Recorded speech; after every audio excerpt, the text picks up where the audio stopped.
Olá, amigos. Bom dia, boa tarde, boa noite. Está começando mais um Talk to Biz, a nossa coluna semanal sobre estratégia, gestão, marketing e inovação. Eu sou o professor Bruno Garcia e hoje tenho a honra de receber novamente, segunda participação aqui no canal, acho que faz mais ou menos um ano, hein, Ricardo, que você teve aqui, meu amigo Ricardo Reuters, que vai falar sobre desenvolvimento de mercado interno, um novo olhar para o marketing, um olhar mais regional. Ô, Ricardo, seja muito bem-vindo a mais uma participação aqui no nosso canal, nosso humilde canal, Ricardo. Seja bem-vindo. Fala, meu amigo. Obrigado pelo convite. Eu acho que a gente está precisando mesmo de pessoas assim que façam as coisas, acreditem, queiram ver coisas acontecendo. Isso é o mais importante, bicho. Isso é o mais importante. Para mim é um privilégio estar aqui podendo trocar contigo. Obrigado, o privilégio é meu. Ricardo, da última vez que você esteve aqui, a gente falou bastante, né, sobre o entendimento que muitas vezes se tem no senso comum e de toda uma camada profissional aí da nossa área, mas um entendimento que se tem do marketing, talvez muito ancorado em ideias, experiências e metodologias, ferramentas que vêm de fora. E você, já naquela época, falou do seu projeto do Instituto de Desenvolvimento de Mercado Interno, que agora nasceu o bebê, né, Ricardo? A gente pode falar, o bebê nasceu e você está aí um pai orgulhoso. Então, eu queria que você começasse contando para a nossa audiência, né, e fazendo essa ponte dessa questão de tudo que a gente trabalha em marketing, aqui em estratégia de business, às vezes está muito baseado nas experiências que vêm de fora, ou como você mesmo diz, de uma perspectiva mais global, e a galera acaba esquecendo, talvez, da contextualização, do aspecto regional, e de como ter esse olhar, de fato, próximo para o mercado interno. Como é que foi isso? E daí para você falar também um pouquinho de como nasceu o projeto do Instituto, né, que eu acho que é super importante. É o seguinte, eu gostei da comparação com um pai orgulhoso aí, porque realmente é um pai orgulhoso, mas é um filho que não dorme nunca, ele não dorme, esse não dorme, dá um trabalho danado, rapaz. Então, normal, criança pequena é isso aí. E eu que quis, né? Eu que quis, não posso nem reclamar. Enfim, a sua configuração é perfeita e isso já ajuda, porque eu entendo que a gente tem uma sintonia de olhar estratégico por alguns motivos relevantes. Eu acho que nós somos contemporâneos, isso faz muita diferença. Tempo, idade, referências de mercado, vivências, né? Acho que a gente tem uma base muito parecida, uma base de formação, né? E um início de aplicação também muito parecido. Então, naturalmente, é muito comum, quando eu começo a falar um pouco do IDMI, do que ele propõe, e já surgem as pessoas, pô, é isso aí, é isso aí, é isso aí. Então, acho que a primeira grande força do IDMI é uma força de resgate também, das coisas serem feitas como tem que ser feitas, né? Pouca coisa que é realmente importante mudou, né? A gente foi mudando muitas formas, as bases, muito pouco, né? E aí, como a gente aprendeu a vender assunto, todo assunto se torna muito importante para quem está emitindo, né? Então, tem uma galera barulhenta aí nesse sentido, e talvez seja isso que esteja causando tanta distorção. Fato é que, tentando me configurar a partir da perspectiva que você trouxe, 2 pontos eu considero fundamentais. Assim. A gente esgotou e saturou o modelo da globalização em si, né? Ou seja, a gente vinha repetindo os modelos de gestão, a gente vinha pasteurizando tudo, pensamento, processos, ferramentas, estratégias. Então, a gente tornou um bolo muito uniforme. Isso interessa ali no grande capital, eles vão fazendo aquisições, fusões, as empresas crescem, mas o mercado não desenvolve. Elas crescem dentro de um mercado do mesmo tamanho, Então é só você ver o fenômeno que nós vivemos de fusões, aquisições, mas o mercado não se desenvolveu. A gente não tem um mercado maior, muito maior. Sim. Então, a primeira coisa é essa, não é um olhar sobre o crescimento dos negócios, é um olhar sobre o desenvolvimento do mercado. A gente precisa ter mais mercado. Esse é um primeiro pilar, ou seja, e para eu ter mais mercado, o mercado está perto de mim. É o mercado que compra, porque o mercado abastecedor está bem resolvido. Isso é importante a gente colocar. Então, a gente deu uma esgotada nesse modelo. Esse modelo trouxe consigo, Bruno, e aí toca muito nós dois, o que eu chamo de marketing de IPO. Né? Então, assim, veio todo mundo durante 15 anos vivendo o marketing de IPO, porque eu vou vender para o fundo, eu vou fazer a startup, eu vou virar SA, eu vou abrir na bolsa, e a gente esqueceu dos mercados locais. O negócio era alavancagem, né, Ricardo? Alavancar, eu vou empurrando. Não me importa se vai haver lastro de consumo, não me importa se vai haver perenidade operacional, eu vou fazendo um fluxo especulativo institucional, vou fazendo força de marca, vou fazendo ativação de base, vou rentabilizando o capital especulativo na bolsa, dos fundos, enfim, mas cadê o lastro? Onde está lastreada toda essa estruturação? Não tem. O lastro sempre vai ser o mercado interno, sempre. Então, junto com isso, vem a segunda base, assim, tudo é lastreado no mercado interno, no mercado consumidor e no mercado comprador, que eu acho que é o principal ponto, que eu vou chegar para o terceiro fator. Ou seja, eu falo nas minhas palestras, o capital se rentabiliza em linha final no consumo de um ser humano, irmão. Se não comer o brigadeiro, não vai ter rentabilização de capital. Pode fazer o que você quiser. A linha final da rentabilização do capital é o consumo do ser humano. O cara fez o navio do estaleiro para carregar container, para trazer alguma coisa que alguém vai ter que consumir. Senão, não vai girar a cadeia inteira. Então, o consumo é de uma pessoa que está num lugar. E aí vem o terceiro fator, no meu entendimento. A ferramentalização do pensamento. Aqui, para mim, é que é o tempo. Aí, para mim, realmente, Bruno, é uma questão geracional. Então, existe uma geração, e essa geração não é de idade, é uma geração de contato com a coisa, que tem o pensamento estratégico ferramentalizado. Então, ou ele é um pensamento baseado no que a ferramenta apresenta, porque eu leio a partir do que a ferramenta me traz, ou ele é um pensamento baseado no que eu chamo de manual de instrução da ferramenta, que são os ferramenteiros celebridade. Sim.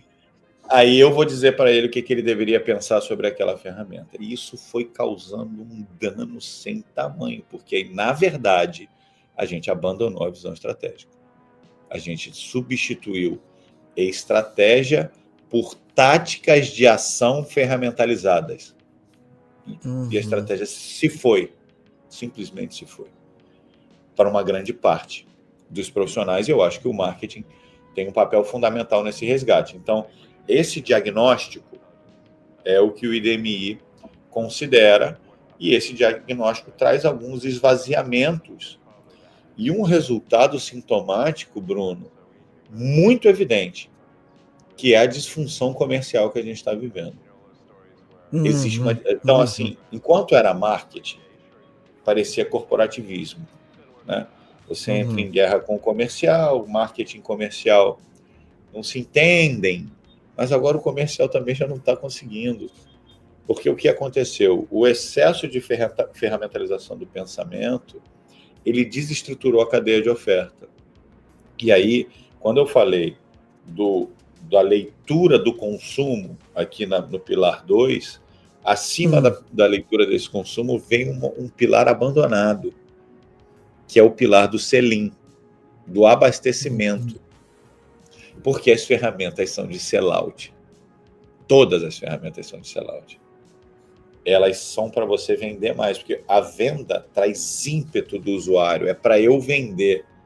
Então a gente matou 2 agentes fundamentais. A leitura sobre sell-in, ou seja, para eu chegar no consumo, esse produto vai ter que passar por etapas, mas isso se desconfigurou de uma tal maneira absurda. Eu esqueço que tem um comprador intermediário entre a oferta e o consumo. Essas ferramentas, Bruno, elas te dão sempre um retrato de demanda, sempre. E eu acredito naquilo, mas eu vou estar sempre atrasado. Eu estou fazendo uma leitura de demanda. O que eu estou vendo como trend de produto, estou vendo trend de um produto. O produto surgiu aqui para mim, tá? Eu sou um varejista, eu sou um industrial, não importa. Se eu estou vendo aquela trend, o trend daquele produto, aquilo está muito em alta, alguém já comprou aquele produto, já estocou em volumes absurdos, já investiu em mídia para eu ver aquilo, então eu estou saindo atrasado. Sim, sim. Ou eu vou ficar fora de preço, eu vou botar meu preço porque eu preciso de margem. Aí eu vou ficar fora de preço, porque eu não negociei igual o cara comprou 400 containers. Sim. Fez televisão com aquilo para poder surgir, ou eu vou ficar fora de margem, que é o que está acontecendo. Eu vou baixando meu preço, baixando, até eu conseguir um preço que dê velocidade de giro para aquele produto. É assim que a gente está punindo a cadeia produtiva inteira. Sim. Porque não há mais... Ninguém está conseguindo falar, para. Vamos olhar novamente para a oferta para os mercados internos. Vamos considerar que existe um consumidor no final do processo. Não existe consumo digital, Bruno. Existe compra digital. Consumo digital não tem consumo digital. Consumo é físico. É físico. Para eu consumir, eu tenho que apertar aqui. Para eu comprar, eu tenho que apertar. Isso aqui é físico. Ele é físico. Alguém já ganhou esse dinheiro. Não tem consumo digital. Tem compra digital. Consumo não tem. Tem que tocar em mim. O consumidor sou eu. Entende? Então a gente precisa desse resgate. Fazer essa força sozinho, você não consegue. Não tem como. Porque você está lutando contra tudo, né? Mas o dano que isso está causando é muito grande. Daí vem a origem do IDMI.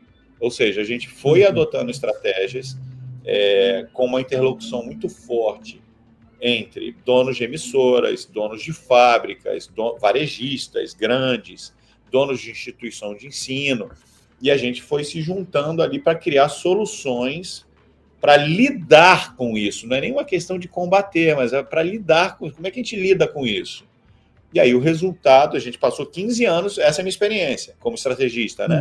15 anos organizando essas estratégias, sustentando que tem o consumidor que quer escolher, que o déficit é de oferta, que eu preciso ofertar o produto curva B, que eu tenho que ter na exposição produtos com margem, e vai fazendo, até que há 5 anos atrás a gente foi para dentro de um berço acadêmico para desenvolver mesmo aí ciência, metodologia, conhecimento. Aí saiu o resultado aí que você falou do filho que não dorme, que é o IDMI. Agora ele está pronto para ir a mercado e fazer isso de maneira institucional, entendeu, Bruno? Porque eu acho que você vai me entender muito bem. Fica muito mais suave quando você tem uma referência institucional. Então, aí você vem mudando a cadeia produtiva mesmo. A gente vai mudar a estrutura de pensamento, vamos discutir isso, vamos apontar para um outro lado. Em momento nenhum a gente está falando que esse lado não serve. Ele só não é o único. E não pode ser o único, de forma alguma. Então, acho que essa é a origem do IDMI. Ô, Ricardo, e você consegue lembrar, assim, você é um camarada que tem a formação em comunicação e acho que economia também, você falou alguma coisa sobre economia, sobre visão de economista, né? Tem sua agência, é um cara da área da propaganda. Você consegue lembrar, assim, em que momento você teve esse insight? Porque a gente na faculdade vê Kotler, na época tinha o Gary Hamel, autores considerados clássicos, o próprio Peter Drucker também, enfim. E aí a gente vem com aquela moldura já pronta, de assim, vamos olhar o mercado e com um pensamento, um contexto que é de fora. Em que momento você percebe que pô, isso aqui não se aplica e a gente precisa de um modelo nosso, a gente pode aplicar os princípios do marketing, que acho que eles não mudam, mas isso precisa estar recontextualizado aqui para a nossa realidade. Você consegue ter essa lembrança? Qual foi o momento que a ficha caiu assim? Você, pô, peraí, isso aqui pode ser feito diferente, e aí sim a gente vai ter um resultado muito mais efetivo. Consigo sim, porque é marcante, né? Assim, vou só complementar a sua fala. Minha primeira formação é tecnologia da informação. Então eu estudei muita lógica. TI. Muita lógica, TI, daquele nome mesmo. Muita lógica e depois marketing. A minha atuação é mais orientada à comunicação. A economia é minha base, porque meu guru é um economista. Um economista raiz mesmo, e aí ele é um marqueteiro economista. Então eu sempre tive esse olhar muito conectado do marketing com a economia, na amplitude da economia como uma ciência humana, né? Porque é humano, não é matemática. Então, comportamento, variações, enfim. Então essa é a base. No sentido do estalo, não chega a ser um estalo, mas é o esforço, entende? Eu naturalmente comecei atendendo o varejo, ali, primeiras oportunidades da agência, né, do pensamento, e ali no varejo eu já comecei a observar que tinha espaço para melhorar a oferta, porque naturalmente era um varejo do bairro onde eu nasci. Então eu conheci o bairro, conhecia completamente o bairro, porque eu vivi naquele bairro. E aí, naturalmente, a vida foi me trazendo oportunidades. Paralelamente a esse trabalho, eu fui conhecendo minhas referências de mundo, de vida, as oportunidades da vida, né? Sim. E comecei a olhar para aquilo. Por que a gente tá? Eu me lembro da minha primeira frase, assim. Por que você está julgando o bolso do consumidor por ele? Por que você está fazendo isso? Porque eu tive um varejista que entrou na minha agência e falou que prejudicava as embalagens para o produto parecer mais barato. Entendeu? Eu não esqueço disso. E aí, como eu estava vendo o mundo, conhecendo as coisas, as lojas lá fora, entendeu? E aquilo me deu eu falei, por quê? Por que você tá... Deixa ele te dizer não, mas oferta pro cara. E eu conheci o bairro. E esse cara comprou a ideia. E começou a fazer. E passou anos nadando de braçada, sozinho. Olha aí. Só vendendo curva B, só ele. A diferença dele ele se tornou o primeiro ponto de oferta da região. Tinham pontos de venda. Ele se tornou o primeiro de oferta. Então, todo mundo tinha o chuveiro tal. Ele tinha o chuveiro tal. Mas para o consumidor que queria o 2 tal, só ele tinha. Entende? Então, o segredo sempre foi de mix. E a história do Demi é a história da minha vida. Inevitavelmente. E aí, por causa disso, eu sempre quis chegar na indústria. Um dono de fábrica viu e perguntou para ele: quem é que faz esse trabalho aí para você? Entendeu? Eu quero conhecer esse cara, trazer esse cara aqui. Aí ele pediu para me levar, e aí é a indústria. Aí o cara faz de cima para baixo. Aí eu vi a diferença. Porque ele fez de cima para baixo. Ele reestruturou a cadeia de oferta de cima para baixo. Ok, comprou a ideia. E paralelamente a isso eu estou vivendo a minha experiência com emissoras de TV, né? Meu outro lado da minha carreira. Ali numa escola de pensamento grande e tal. E estou observando. Quando a gente começou a implementar o trabalho na indústria, aí que as resistências começam a se multiplicar. Entende? Porque o que era 1 para 1, agora era 1000. Aí a gente começou a observar onde estavam os pontos de resistência, os pontos de atrito e a força que eu, Ricardo, como estrategista, mesmo defendido pela indústria, tinha que fazer para convencer os caras de vendas. Entende? Então, a minha estratégia, quando apresentado, o relatório da estratégia, já não era mais um relatório, era uma aula. Ó, o fundamento disso é esse, e papapá. E o cara, mas na internet, aí papapá. Mas o Alfredo Soares, aí papapá. Mas o Flávio Augusto, entende? Então, esse processo ele foi se dando de maneira vivida. E aí, em algum momento, esse dono de fábrica, ô Bruno, ele fala isso para mim, que para mim é a frase transformadora da minha vida. Ele faz para mim: a gente tem que ajudar o mercado. Isso não pode ficar só aqui. A gente tem que ajudar o mercado, bicho. Não dá, não tem como. Aí ele dá esse empurrão para que isso se tornasse uma consultoria. A gente começa a modelar isso a 3 mãos, indústria, varejo e comunicação, como é que eles se complementam e vai fazendo, vai implementando, vai testando. Chega o dono de instituição de ensino no processo e acolhe.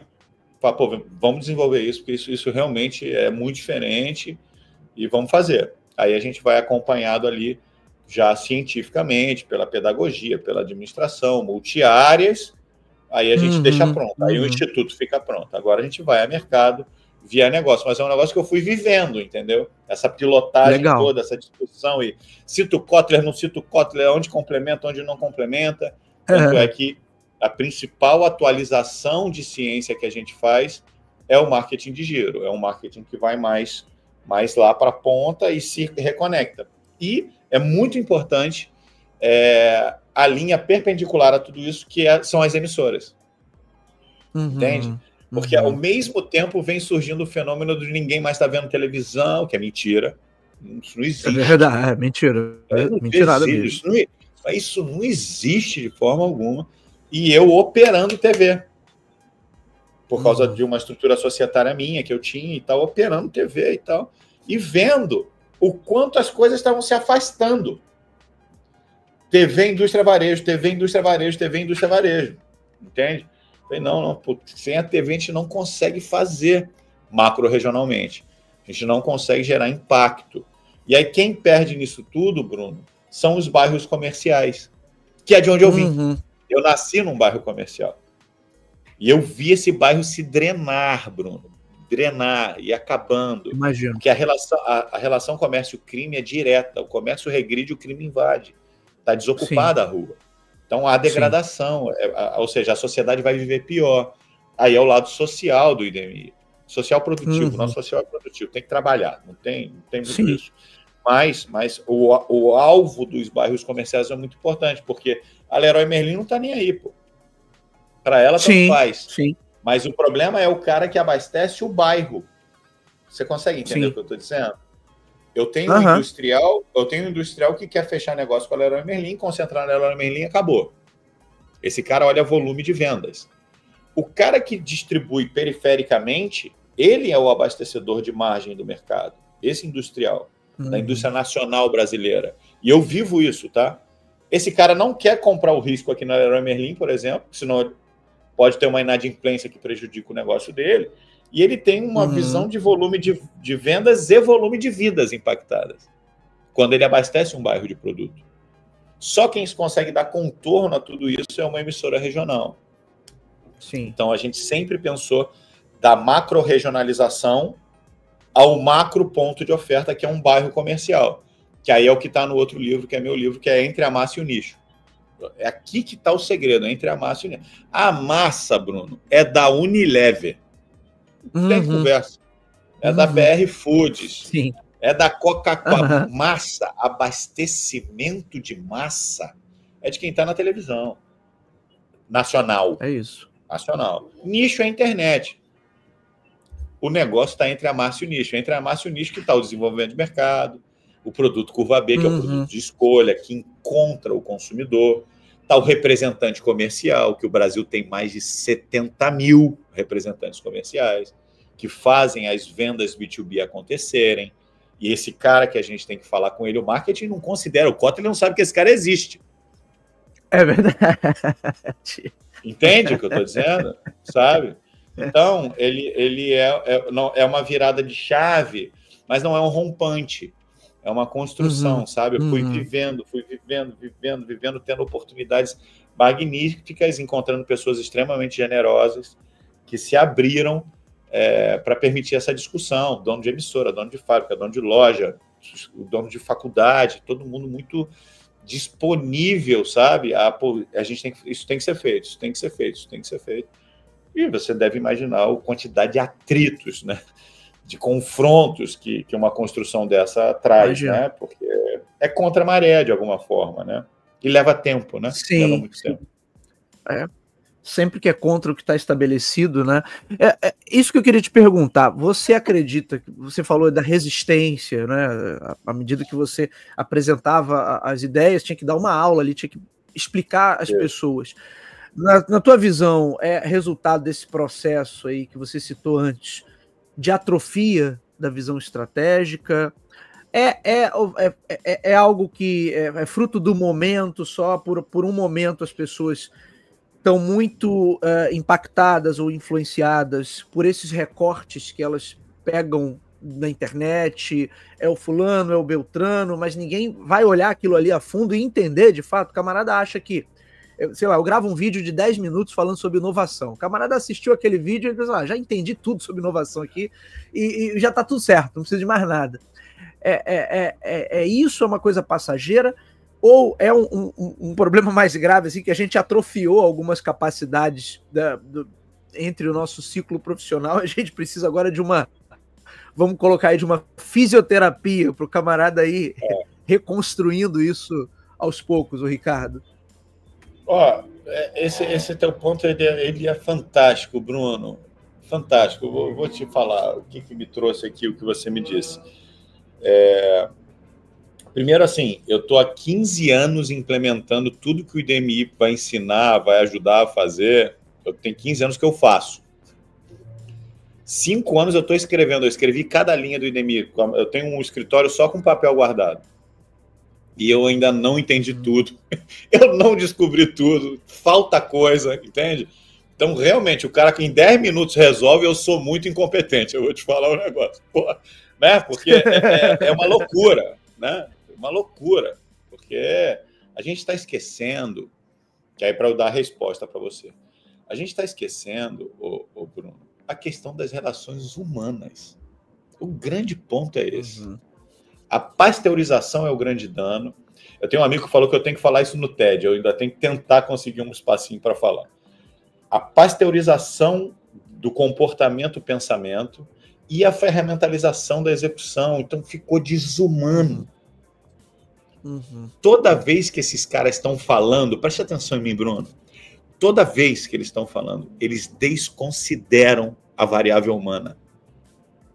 Sim. Eles partem de uma aderência óbvia, que é mentira. É mentira. Tanto é que o grande segredo do IDMI, o IDMI tem o seguinte, um objetivo, gerar impacto social produtivo.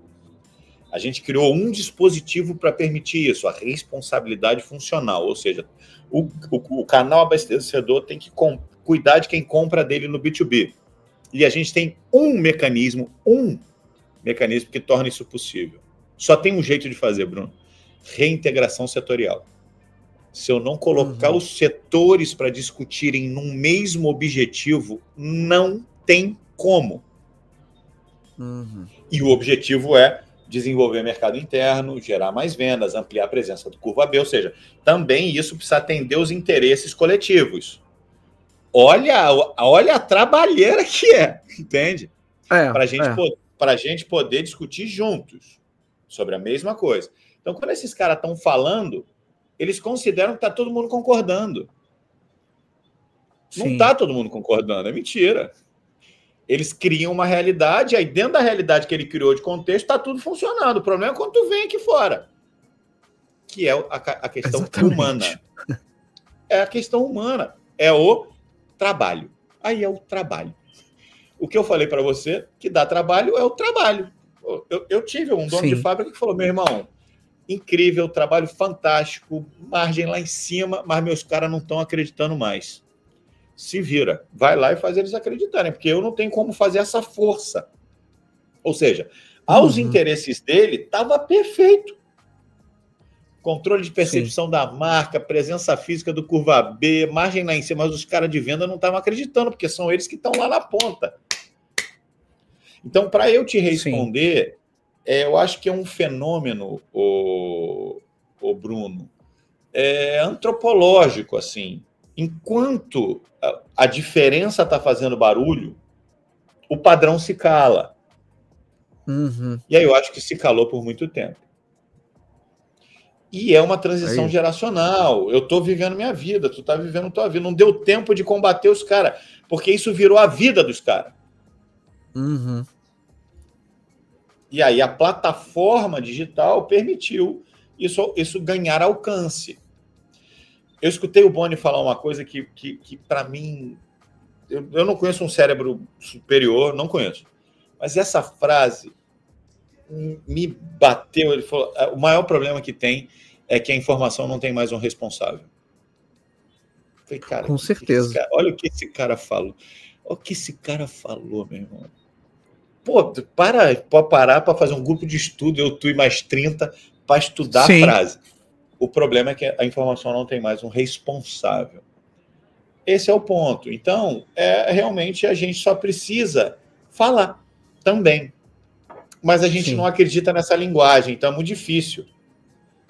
Eu não quero ser pop no Instagram, eu não quero ser pop, eu não quero.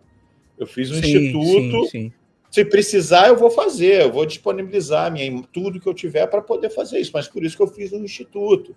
Então eu acho que é a nossa vez agora de fazer um resgate, porque também quando eu falo, a ignição imediata. É isso mesmo. Fazer...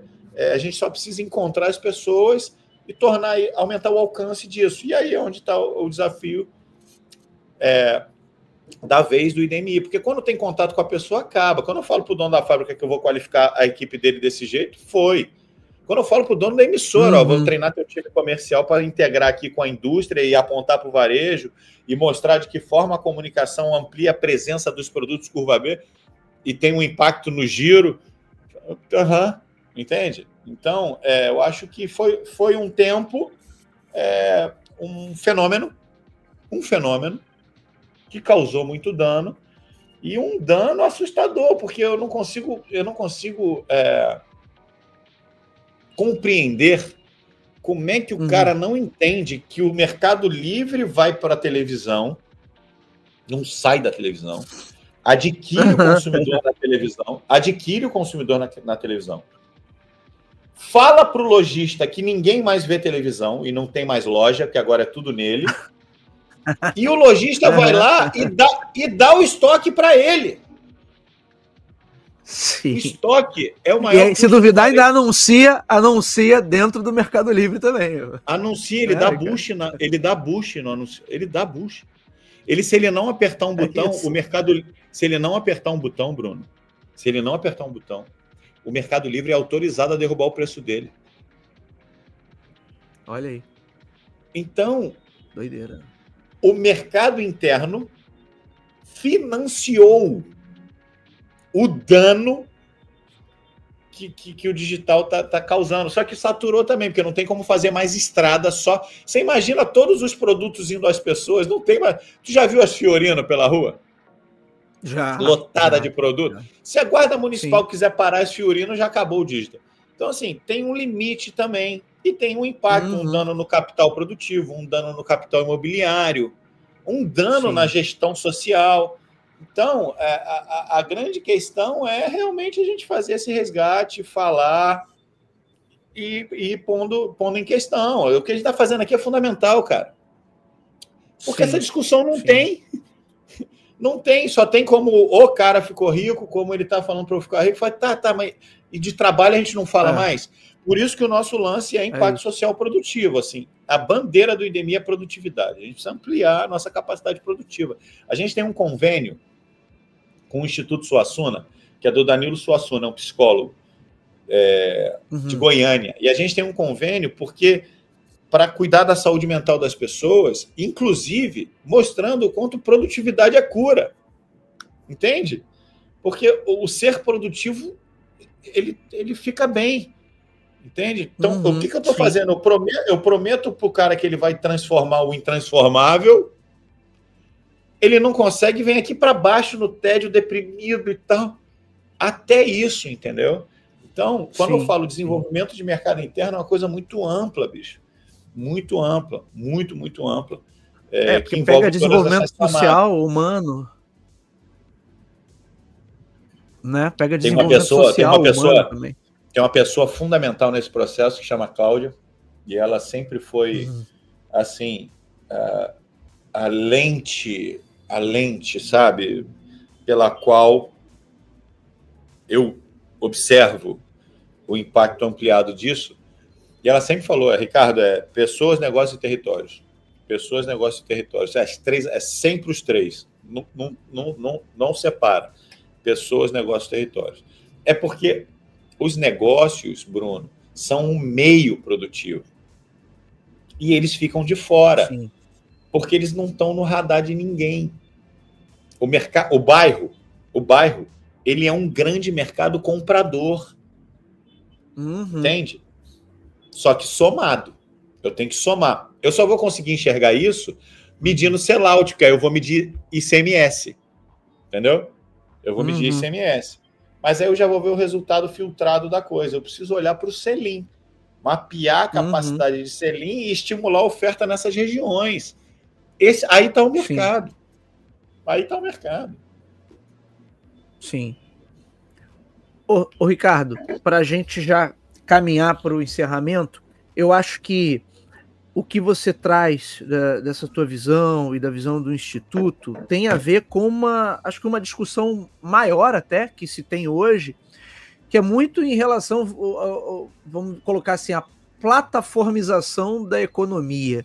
Né? Eu outro dia estava vendo ouvindo um podcast também, onde Silvio Meira estava dando uma entrevista, e o pessoal perguntando para ele do digital, inteligência artificial e não sei o quê, e ele tem o pessoal lá do B9, do Braincast, e aí ele falando assim, olha, acho que isso não é assim exatamente que vai acontecer, porque a economia ainda tem um componente que é eminentemente real, né? Então você compra as coisas, você compra uma garrafa d'água, você compra os produtos que você vai usar na sua casa, quer dizer, não é tudo que vira digital. E quando você traz essa visão do desenvolvimento do mercado local, acho que tem muito também dessa, né? Olha, não é tudo que é pelo digital, não é tudo que é por uma plataforma, as coisas estão acontecendo aqui agora, e a gente está esquecendo de tudo isso, ou sei lá, tapando os olhos para tudo isso, e deixando a coisa perecer, como você disse muito bem. Então, você percebe isso também, que tem uma questão da economia do real, assim, se impor, porque as grandes big techs, né, vendem o peixe delas, é óbvio, e tudo vai ser digital. Agora o ChatGPT vai te servir até o salgadinho quando você fizer a festa de aniversário aí na tua casa. Né? Mas a economia tem um componente que é eminentemente real e que isso não muda, não tem nenhuma perspectiva que isso vá mudar. Você tem esse olhar também de que às vezes as pessoas estão entendendo que, meu Deus, agora é tudo pela plataforma, então ou é o camarada que está vendendo pelo Mercado Livre, como a gente citou ainda há pouco, ou é alguém que está pensando que, não, o Instagram aqui é a solução para todos os meus problemas, e a gente está abandonando o que é o mais pujante da economia, que é esse lado real, né? O que você vê disso, Ricardo? Olha, eu acho que eu tentei dar uma demonstração quando eu falei a frase agressiva, não existe consumo digital. Não existe. É isso. Entende? É isso. Pode existir compra digital, mas o consumo é físico. Esse é o ponto 1. Ponto 2 em linha final, o capital se rentabiliza no consumo do ser humano. Tem que falar. Ponto 3 é isso. O ChatGPT, ele pode substituir um trabalhador, mas ele nunca vai substituir um consumidor.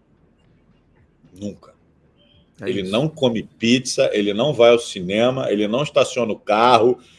Então, ou seja, o próprio capital vai reajustar tudo isso.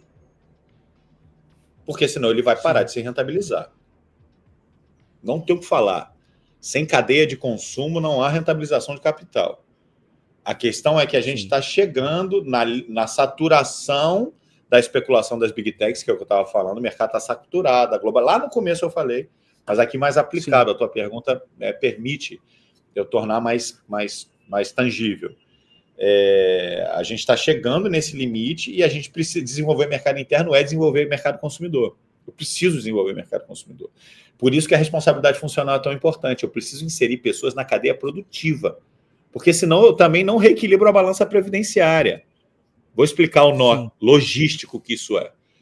A assistência social está certíssima, eu não tenho nada contra. De verdade. Eu entendo perfeitamente a função que isso tem. Até porque isso desenvolve cadeia de consumo. Então, tem que tomar cuidado com o radicalismo, tem que saber discutir, tá? É só isso, não estou defendendo nada. Com certeza. Só tem que saber discutir, mas isso tem uma função. Não dá para ser ignorante e falar que isso não tem uma função. Isso faz renda chegar, e aí geralmente o cara que critica, quando aquele dinheirinho compra o produto dele, ele não critica, não. É verdade. Então, vamos parar. Ok, mas isso tem um limite. Porque eu estou tributando o grande, redistribuindo renda para vender para o próprio grande. Mas isso tem um limite. E eu não gero arrecadação previdenciária. Então, eu preciso inserir pessoas na cadeia produtiva e desenvolver mercado consumidor. Quanto maior a base de mercado consumidor, maior a rentabilização de capital. Porque maior vai ser a cadeia de oferta. Esse é o grande ponto. Isso aí o digital não vai resolver nunca. Pelo contrário, ele só drena mercado consumidor. Numa canalice de otimização de custos. Sempre assim. Sempre assim. É redução de custo, performance fictícia, porque eu finjo que dá para medir. Medir o quê? Tu está medindo, está contando clique? Que performance é essa? Entende o que eu estou dizendo? A falácia é a da performance. Só que é para milhões e milhões de usuários. O segredo é esse. Só que esses usuários se tornaram improdutivos. Vamos pegar o fenômeno nosso aqui, da nossa área. Banalizaram o marketing. Banalizaram. Sim, total. Eu fui numa reunião, Bruno. Eu fui numa reunião. O cara estava extremamente preocupado em saber como é que eu falava com o fundador da empresa, ok? Com o dono mesmo, o dono. E eu falava assim para ele, fica tranquilo, cara, fica tranquilo, tô de boa, pode deixar, te agradeço a preocupação. Eu expliquei, eu fui para ficar 2 horas com o cara, certo? Aí o cara me apresentou, ele é estrategista de marketing, não sei o quê, ele traz uns fundamentos. Aí eu expliquei, meu negócio é oferta, vou trabalhar a cadeia de oferta, a demanda tu já atende, o negócio é estimular a demanda, desbloquear capital inerte. Fui falando, sabe? O cara falou assim, o cara 75 anos, ele falou assim para mim, pô, isso é marketing. Eu falei, isso. Eu falei, eu vim para te dizer isso. Entende? Eu vim para te dizer. Ou seja, não é copy. Finalmente alguém disse para ele, né? Marketing digital não é marketing. Ponto. Deixa eu falar. Publicidade, as pessoas se ofendem quando eu falo isso. Marketing digital é uma ferramenta do mar, mas não é marketing. É isso. O camarada levou 75 anos, o Ricardo, para alguém finalmente falar. Era isso que eu estava esperando, então, né? Mas as pessoas se ofendem quando eu falo marketing digital não é marketing. Não é. Ele pode estar contido no marketing. Ele é uma parte do marketing. Publicidade não é marketing, Bruno. É uma ferramenta do marketing. Isso aí em aula, várias vezes eu tenho que esclarecer. Eu precisei, tá? O meu guru desenhou num quadro para mim explicar. Isso aqui. Mas eu tô te dizendo, se eu falo que publicidade não é marketing, todo mundo entende, não se ofende. Se eu falo que marketing digital não é marketing, as pessoas se ofendem. Que loucura é essa, cara? Eu tô falando que o Nizam não é marketing.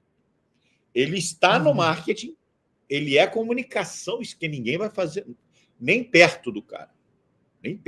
Sim. Mas ele não está lá dentro da fábrica, vendo processo, margem. Não está. Ele vai pegar e vai comunicar. Ele vai saber fazer. Se ele quiser, não é essa a questão. Mas a ferramenta que ele opera, a etapa que ele opera é de comunicação. Isso não é marketing. Sim. Isso está no marketing. Então, a banalização do marketing é que é o grande problema. Aí, beleza. Milhões de copywriters, milhões de story makers, eu não sei nem os nomes todos. A gente vai ter que dar trabalho. A gente vai ter que dar trabalho para essa galera. A gente sabe que o IDMI tem um papel com esses caras, porque o mercado deles está saturado também. Quando você transforma uma hiperoferta de serviço.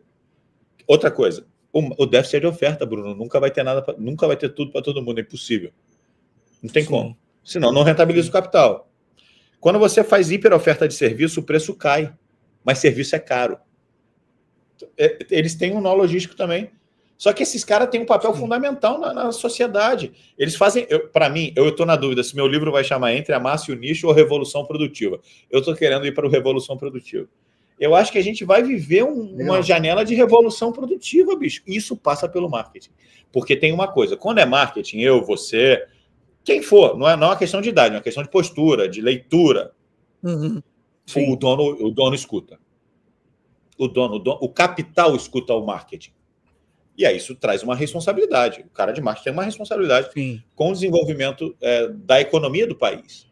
O papel do profissional de marketing no desenvolvimento da economia é fundamental, mas do profissional de marketing. Não é do amador com ferramenta, do piloto de ferramenta. Né? É o camarada que está aí, mal comparando, é o camarada que está vendendo postagem no Instagram e rede social aquilo, né? Porque agora, então, com o IA generativa, eu faço 500 posts por R$100, né? E a coisa vai ladeira abaixo.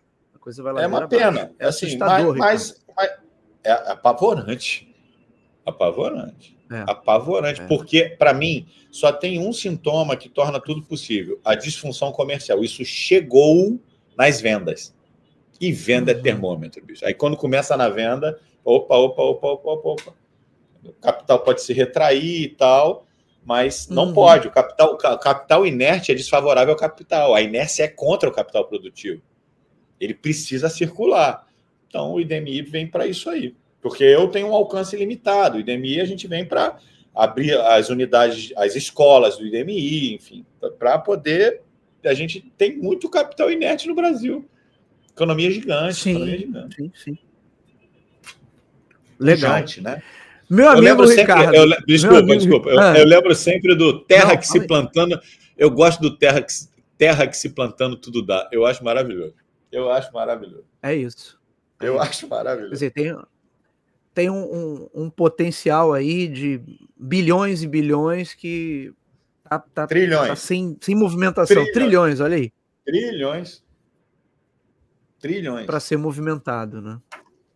Eu acho que é um chamado geracional. Não dá mais para a gente ficar responsabilizando os caras que industrializaram o país. Porque o Brasil é uma economia muito jovem. Não tem o que falar. Está na nossa mão agora, os 40 a mais, meu irmão. A gente vai ter que se virar. Não tem conversa. Vamos nessa. Eu tô dentro dessa aí com você. Meu amigo Ricardo, excelente o papo. Muito obrigado pela sua participação.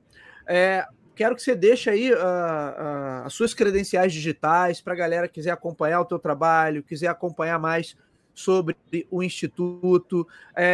Fala dos livros, aí tem previsão de lançamento? Você falou de 2, você falou da Massa ao Nicho, que você está na dúvida ainda do título, mas tem um outro também que era, como é que era? O Marketing de Giro. Falou, o Marketing de Giro. Então são 2 livros, na verdade. Explica isso aí pra gente. Quando é que sai? Quero ter aqui na minha biblioteca, autografado. Vai ter, maior prazer. O Entre a Massa e o Nicho, a gente já está no finalzinho da editoração, aí ele sai primeiro, acredito que ali no primeiro trimestre do ano que vem ele vai estar pronto. E o Marketing de Giro, ele é a base do IDMI mesmo. Então, ele é um livro que tem, além dos fundamentos, ele tem orientação ao multiplicador, orientação aos consultores, orientação ao professor. Ele é um pouco mais amplo, aí a gente deve tê-lo no primeiro semestre do ano que vem. O conteúdo dele é todo pronto, ele já é todo utilizado no IDMI, né? Mas a editoração, para tornar público, o livro vai ser publicado depois do IDMI, né? Porque ele na verdade, ele é quase o segredo do IDMI, né? O Marketing de Giro, da formatação e tal. Porque ele é realmente a atualização que a gente fez do marketing mesmo. O Jerônimo, que é o fundador do IDMI comigo, ele fala um negócio muito interessante que eu aprendi com ele, que ele fala debruçado em ombro de gigantes, eu aprendi com ele. Então, realmente, a gente se debruçou no ombro dos gigantes, do Peter Drucker, do Kotler, mas realmente propusemos uma atualização séria, trabalho, sabe? Tem 200 Legal. gráficos feitos à mão, tá? Para explicar para o cara como faz. E isso tudo resultou em modelagens, né? Que foi o maior desafio foi esse: modelagens e metodologia, né? Porque para que a gente possa ser contemporâneo, né? Ou seja, de que maneira isso realmente vai penetrar na realidade de trabalho das pessoas, de rotina das pessoas e na realidade operacional dos negócios, né? Foi tudo pensado para ser aplicado.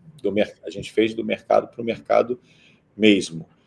As credenciais digitais, minha, Ricardo Reuters, só tem eu, vai me encontrar, LinkedIn e Instagram, e do IDMI BR, IDMI_BR, mas aí também encontra. A gente está começando a nutrir lá, enfim, vai ter sempre informação.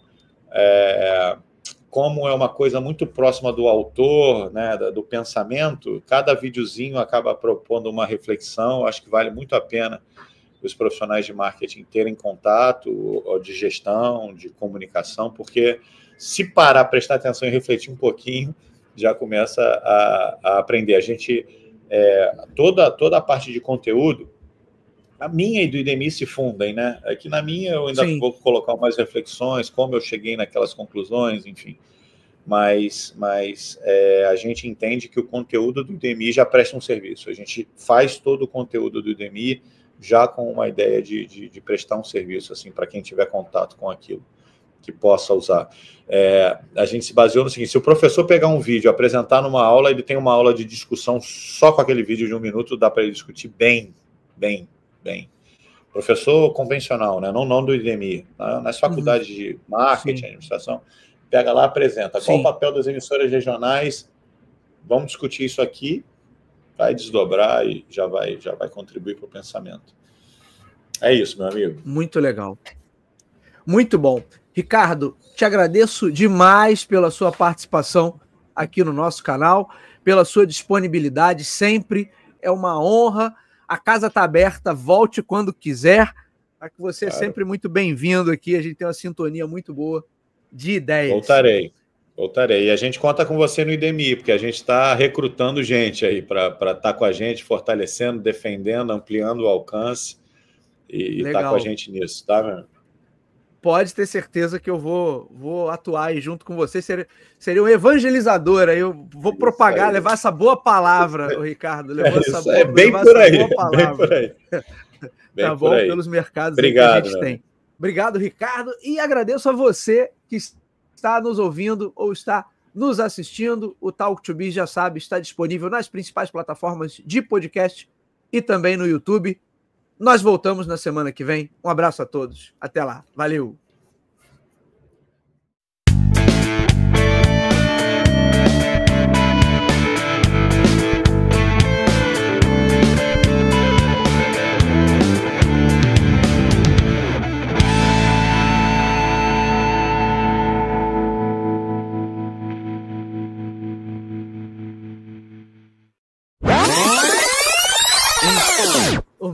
Meu amigo, ele quer...